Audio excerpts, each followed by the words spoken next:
ketahuilah, ini salah satu hikmah nuzul Quran, semua kitab-kitab Allah termasuk Taurat, Zabur, tidak terkecuali Al-Quran, diturunkan dari Lauhul Mahfuz menuju Baitul Izzah, langit dunia, itu dalam bentuk jumlatan wahidatan, dalam bentuk gelondongan seperti ini.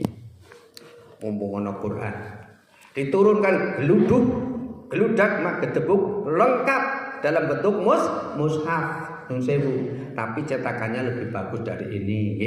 Kenapa dari Ars diturunkan ke Baitul Izzah semua kitab lengkap?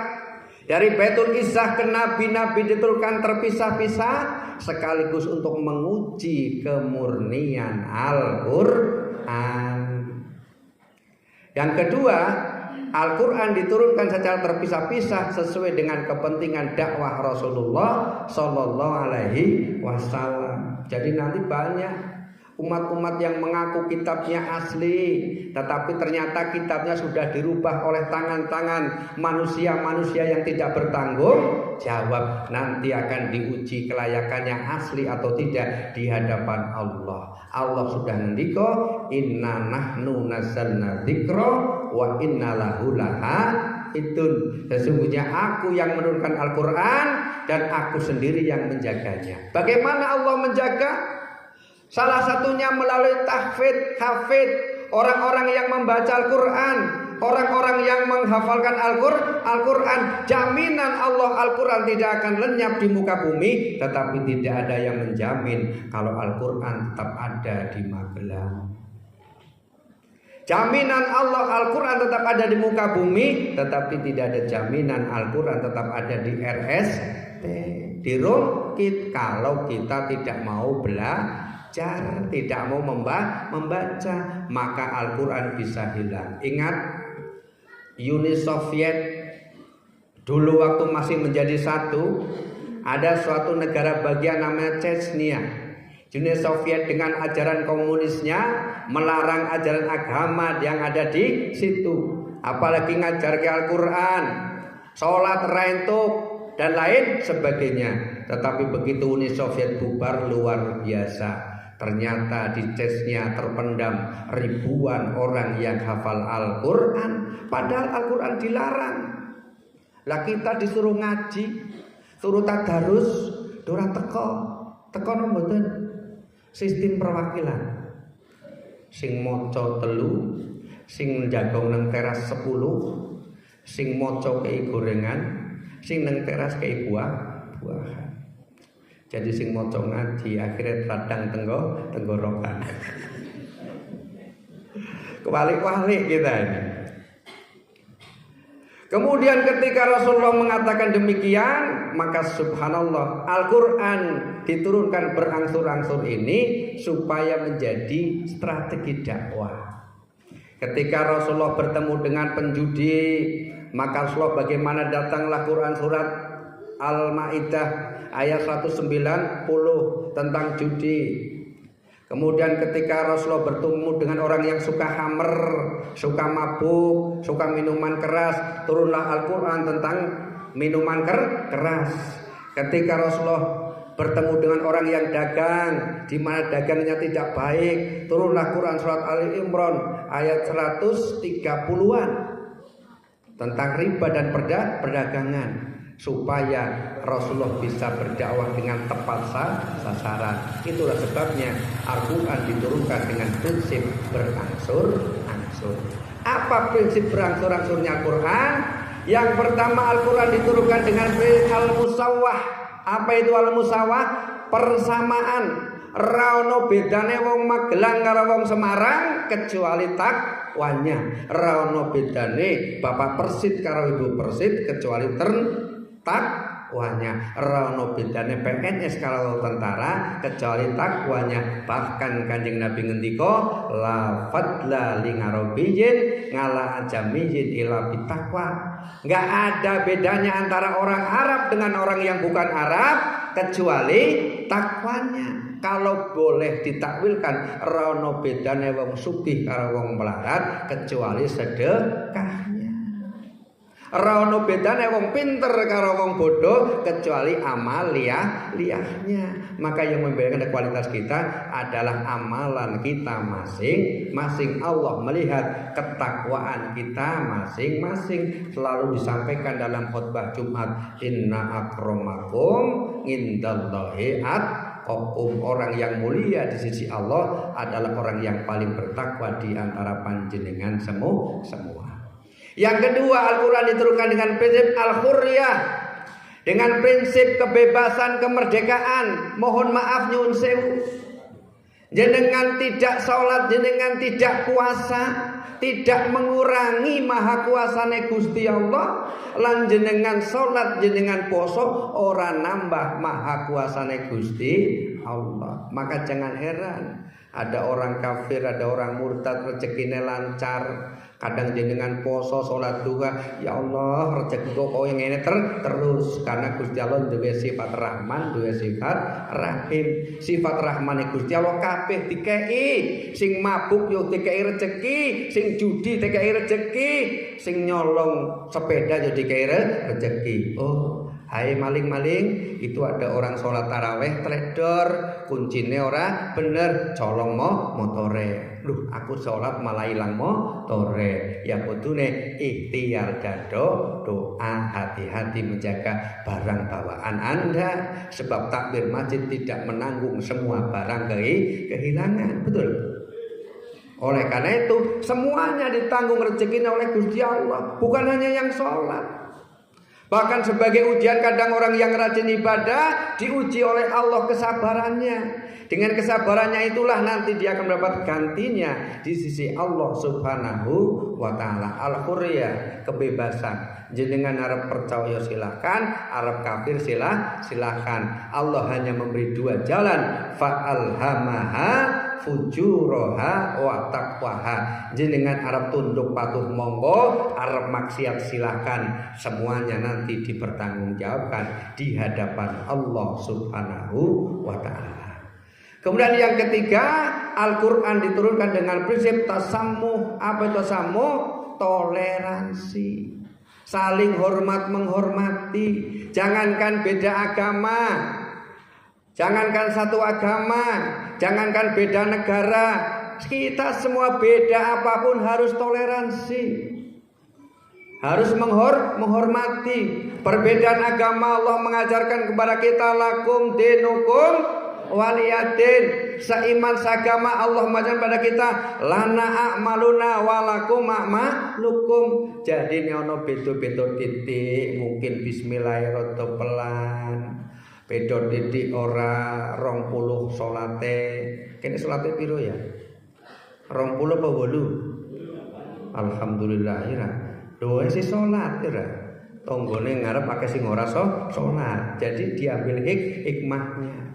Jadi jangan hanya perbedaan dikit malah jadi masalah. Jauh-jauh hari Rasulullah sudah memprediksi, sudah mengingatkan umatku nanti akan terpecah menjadi 72 golongan, semuanya sesat kecuali satu golongan. Golongan apa itu? Ahlu sunnah wal jamaah. Kabeh ngaku ahlu sunnah. Ahlu sunnah itu artinya ngikuti hadis. Padahal perintah Gusti Kanjeng Nabi ahlus sunnah wal, ada wawunya, wawu wasol, wawu gandeng, wal jamaah, ahlus sunnah ahli hadis, yo ahli ngikuti ulama, ku jenenge wal jamaah. Nek sing ahli hadis ora ono, ora gelem nglakoni. Hadis ora ono, ora gelem nglakoni. Padahal Nabi sudah ngajarkan wal jamaah. Padahal banyak, mohon maaf, amaliyah panjenengan yang mengikuti wal jamaah. Nanti salah satu kewajiban akhir Ramadan jenengan bayar zakat fitrah, betul? Bayar zakat fitrah jenengan nganggo apa? Beras napa beras? Niku bid'ah.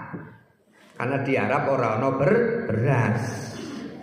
Oh, itu namanya wal jamaah, mengikuti keputusan para ulama. Hadis ora ono.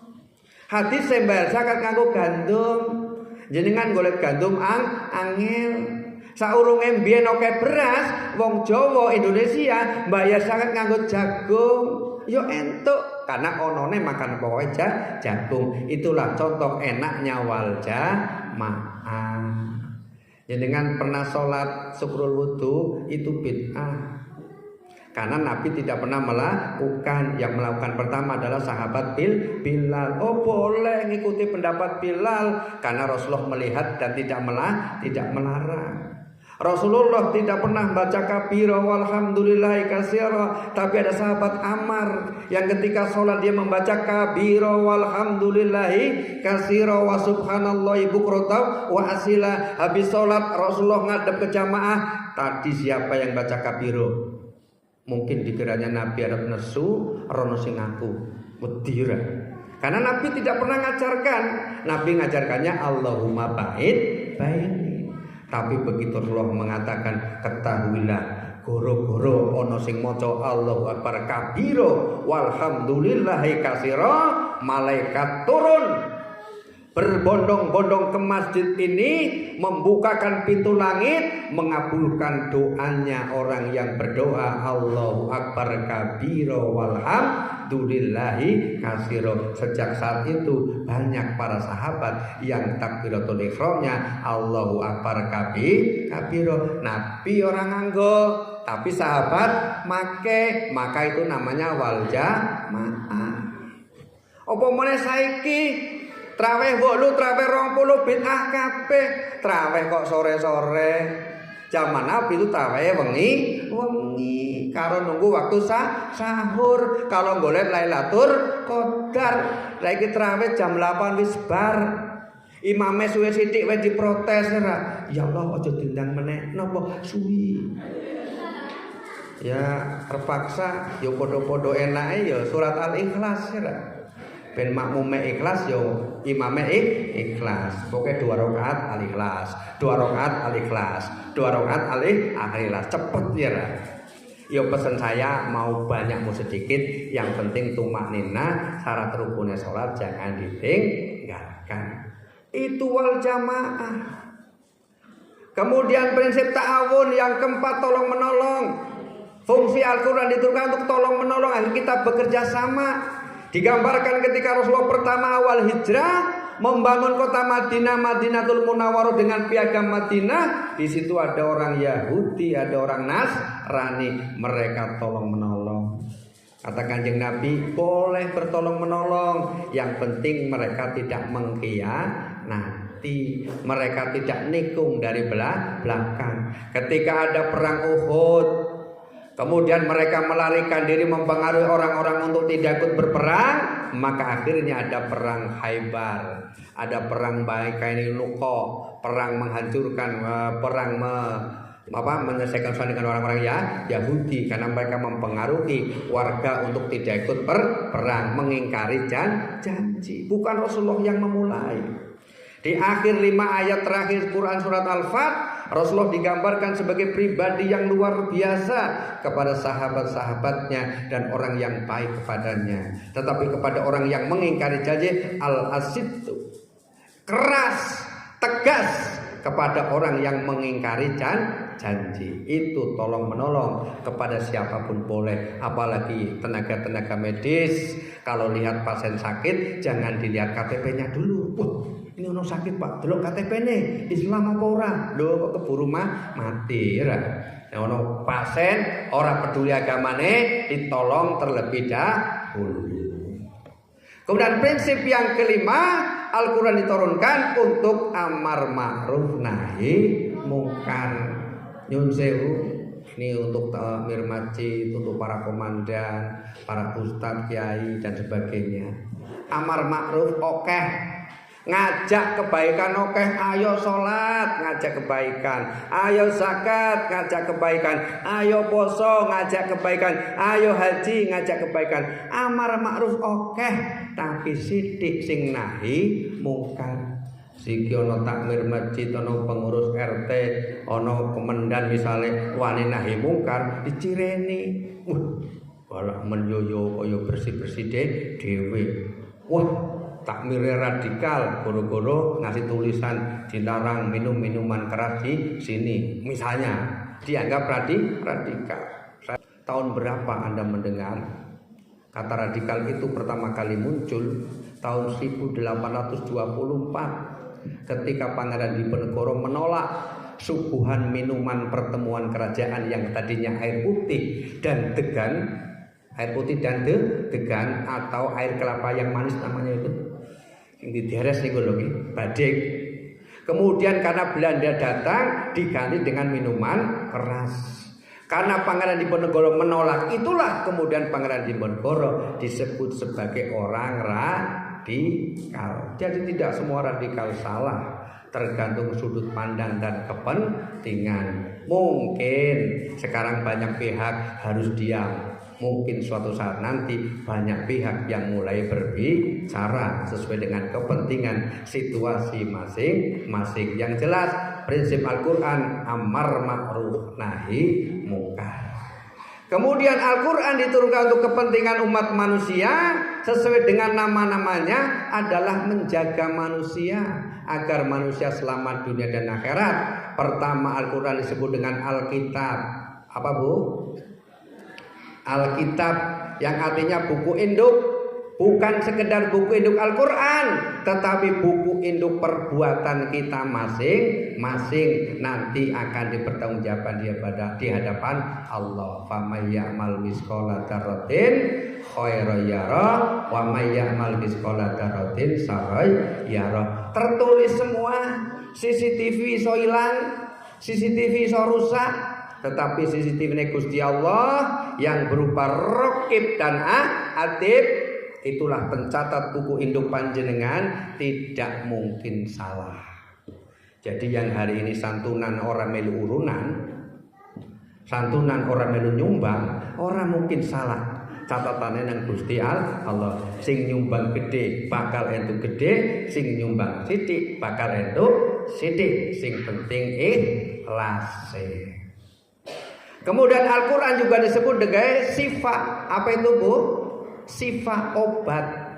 Jadi jenengan sakit hati, jenengan orang kepenak awak, pikire gundah-gulana, ya Allah, Bu Sarip wingi bar tuku mobil, iki ora suwe tuku motor, stres jenengan. Mikir rezekine tonggo. Begitu motore wis dinggo, ya Allah tuku meneh kulkas 4 pintu meneh. Kayak nang ngarep omah ngece tenan iki. Nek jenengan mikir rezekine tonggo malah loro ati dhewe. Padahal rezeki itu sudah diatur dan tanggung jawabnya masing-masing. Suatu hari Nabi bertanya kepada para umatnya, wahai umatku, sahabatku, maukah engkau didahulukan masuk surga? Ibaratnya kalau jenengan ditanya, ibu-ibu, bapak-bapak, mau didahulukan masuk surga? Kata Kanjeng Nabi, syaratnya jadi orang miskin. Mau jadi orang miskin? Mikir dulu ya. Aku dewe yo pengen dadi wong sugih. Pengen didahulukan masuk surga, syaratnya jadi orang miskin. Ayo kita buktikan dalam konteks keduniawian. Ternyata semakin banyak rezeki kita, semakin suwi urusannya. Maka semakin suwi urusannya, masuk surganya yo mengkosik. Mohon maaf, kemarin saya ceramah di Kesdam, sebelumnya di Sidam saya katakan, semakin banyak waktunya, semakin lama wasriknya. Betul kan mungkin? Iya betul ya. Semakin banyak waktunya, semakin lama wasriknya. Jenengan naik pesawat, sing penting duwe identitas, duwe tiket, orang nggawa apa-apa, cepet no mboten? Cepet. Daripada jenengan naik pesawat nggawa oleh-oleh segitu, ono koper, ono keranjang. Pemeriksaannya boarding pass lama. Itulah gambaran jenengan di surga. Kalau jenengan nanti di akhirat mau diperiksa, biyen titipane oke, yo pemeriksaannya lama. Oh, terus mikir, nek ngono aku mau dadi wong sugih. Yo aja, kudu dadi wong sugih. Nek umat Islam ora sugih, ora iso jihad. Jenengan ora sugih, ora iso sedekah. Jenengan ora sugih, ora iso wakaf. Piye carane jenengan sugih, hisabe cepat? Pengen tahu? Pengen tahu banget ini. Nek jenengan ning donya sugih pengen hisabe cepet, nyuwun sewu, dititipno. Nah, contohnya tadi dititip-titipkan. Barang-barang yang dititipkan itu pasti sampai ke Gusti Allah. Sementara yang ditinggalkan di bank, yang ditinggalkan di kebun, yang ditinggalkan di kos-kosan, ya apalagi di tempat dunia hitam, subhanallah, itu urusannya panjang. Maka silakan, mumpung ini bulan suci Ramadan, di mana sedekah kita dilipat gandakan pahalanya, ayo fastabik, berlomba-lomba sedekah ke yatim piatu dan lain sebagainya. Mohon maaf, ini sekaligus promosi. Saya juga punya pesantren, alhamdulillah. Kalau di Kesdam sudah banyak yang tahu. Saya punya mu'alaf 27 orang. Mu'alaf saya paling dekat dari New Zealand. Ada juga yang tentara masih aktif. Ada juga Purnawi Rawan. Ada orang luar negeri dan lain sebagainya. Bahkan ada Cinanya juga ada 3 orang Cina, 27. Rata-rata ekonominya rusak, ekonominya hancur. Kita tampung, kita bina. You punya kemampuan apa? Saya punya kemampuan bisnis, saya latih bisnis. Lu punya kemampuan apa? Kuliner, saya latih masak. Jangan kaget kalau jenengan berkenan main ke pondok saya, heran loh, ini pondok apa warung? Karena begitu masuk ke pondok saya langsung ada tokonya. Itu untuk latihan orang-orang yang di situ biar ketika dia keluar bisa usaha. Ada warung kopinya. Di pondok model apa ini? Itu untuk melatih mereka yang mau buka angkringan minimal pernah belajar di situ. Ada tempat sosis goreng, sosis bakarnya untuk melatih remaja-remaja nyun sewu, anak yatim yang sudah besar, tidak mungkin selamanya ikut saya. Ketika dia keluar, harapan saya dia bisa mandiri. Jadi lengkap, ada pelatihannya. Alhamdulillah. Mudah-mudahan saat ceramah di sini pondok saya utangnya lunas. Amin Allahumma.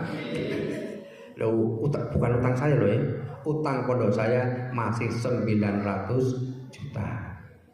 Dan jenengan orang Batu rapopo tak bayar dhewe ya. Supaya carane mbuh.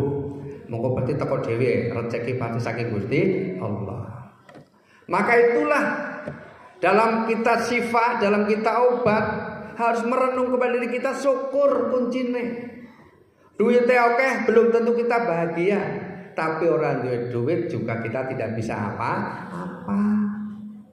Gak cukup rumah tangga dengan I love you ma, warek. Yo tetap butuh maem yo kerja duit. Yang penting syukur dan sabar, uripe ayem, tentrem, mergo duwe rasa iman. Al-Qur'an juga disebut sebagai furqan, pembeda mana yang baik, mana yang buruk. Jadi kalau panjenengan mau tanda tangan, dipikir dulu ini api apa buruk. Mau menyepakati sesuatu, dipikir dulu ini api apa ora. Al-Quran disebut sebagai hudan, sebagai petunjuk hidayah. Nyun sewu, dalam Quran surat Al-Qasas ayat 52, Allah menegur Nabi Muhammad SAW, wahai Muhammad, bukan engkau yang memberi hidayah kepada orang yang kau cintai, kata Allah, tetapi akulah yang memberi hidayah kepada siapapun yang aku kehendaki. Maka dalam kisah Nabi ada paman-paman Nabi yang banyak tidak beriman karena hidayah urusannya Gusti Allah. Tahu jawab dhewe ku angkusakum wa ahlikum naro. Sekolah no anak sing apik, kon ngaji sing apik, insyaallah dicontohin jenengan nang omah ngaji, dicontohin jenengan salat, insyaallah anak-anak melu ngaji melu salat. Aja mung ngongkon ngaji ngongkon salat, awake dhewe ora ngaji ora salat. Pas PSIS lawan Persebaya nang salat sik. Lho bapak ndelok bal, bapak delok kas. Begitu nang yo hobine padha karo pake bola, lunga ndelok bola. Bar bolane wis rampung, kira-kira masjid sudah buyar, mulai. Piye Pak? Dua-dua to, kandhane ora percaya. Lho kok ngerti? Aku yo nonton sebelah. Karena melu Pak. Yang terakhir, Al-Qur'an juga disebut sebagai Qur'an itu sendiri. Qara'a yaqra'u Qur'anan. yang artinya bacaan tapi bukan sembarang bacaan. Bagi siapa yang membacanya menjadi ibadah. Iqra'ul Qur'an fa innahu ya'ti yaumal qiyamah safi'al yasabi. Bacalah Al-Qur'an karena Al-Qur'an akan datang pada hari kiamat sebagai syafaat bagi pembacanya. Ada 3 syafaat. Ngene saiki ora apa-apa, urutan partai wis beda-beda. Pertama, syafaat kita karena baca Quran. Yang kedua, syafaat kita karena baca sholawat. Ada 1 syafaat yang jenengan bisa, yaitu sedekah.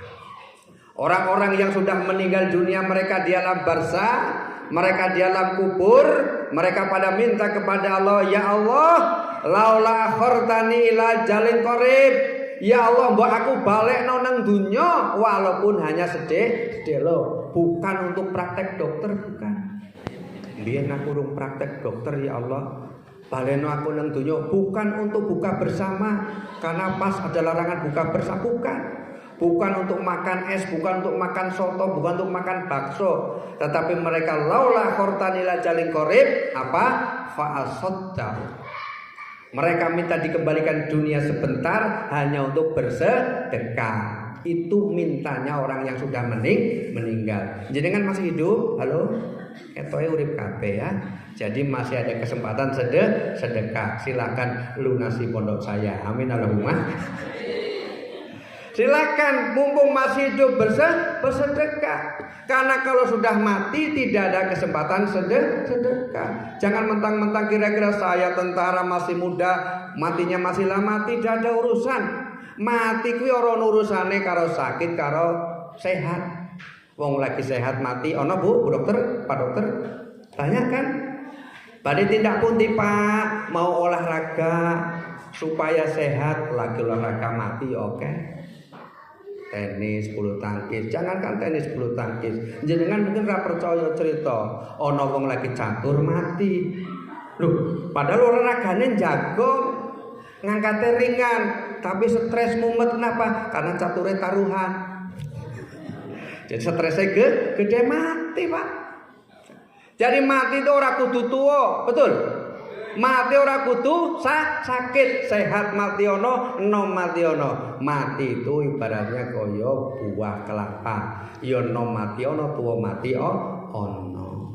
Bahkan angka kematian itu didominasi oleh usia produktif. Seperti kita sampai anak-anak itu disebut usia produktif. Orang yang mati sia-sia di pinggir jalan, kejar-kejaran geng motor, nom napa tuwa. Gelut supporter karo supporter nom napa tuwa.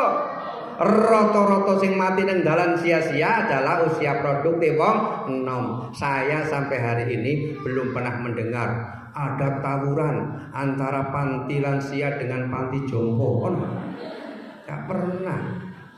Nggih mboten. Nyun sewu, termasuk di Eropa meninggal paling banyak wanita menggugurkan kandungannya. Kira-kira nom apa tuwa? Gugurkan kandungan nomor apa tuh? Ora ono. Mbah Pariem usianya 94 tahun nenggalan ketemu, "Dak pundi Mbah, mau ke dokter kandungan." Mau ngapa? Mau gugurkan kandungan. Ono rata-rata usia produktif. Maka mulai kita jadikan Ramadan tahun ini kesempatan kita untuk evaluasi diri, apalagi melalui nuzulul Quran. Mudah-mudahan jenengan dapat Lailatul Qadar. Amin Allahumma amin. Demikian yang dapat kami sampaikan. Mari kita berdoa, mudah-mudahan niat hajat kita dikabulkan oleh Allah Subhanahu wa taala. Ala hadin yahridho ilahi ta'ala. Al-Fatihah.